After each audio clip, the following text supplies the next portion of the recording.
आप चाहते हैं कि सुनील झकास का ऑडियो और वीडियो आप तक तुरंत पहुंचे, तो चैनल को सब्सक्राइब करें और बेल आइकन को दबाना ना भूलें।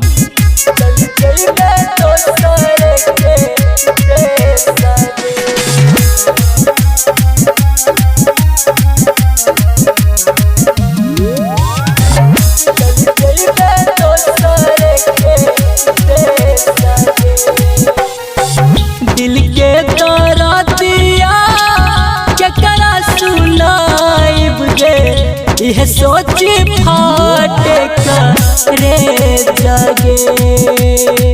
चल जइबे दोसरे के देश गे, हाथे जहर देके जइबे मुँह मोर के।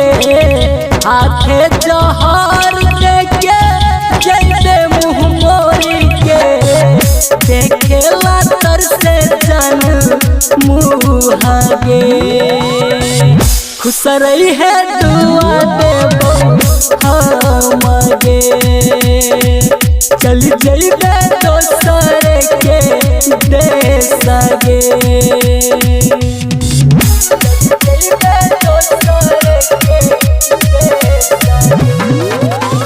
Music by DJ Umesh, Shukipur बाजार।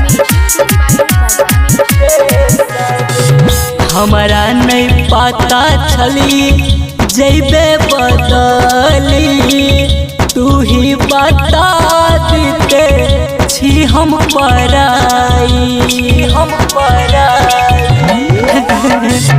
हमारा नहीं पता छली जइबे बदली, तू ही बता देते छी हम पराई। जानती तो जान दिल काटी के हटती गे, धोखा मिले बार गे। चल जइबे दोसरे के देश गे।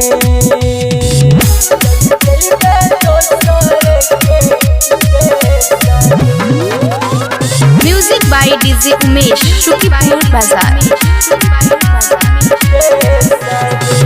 सुनील झकास के ना भूलैबे, मोहम्मद अफरोज के टूटल दिल के रोइबे।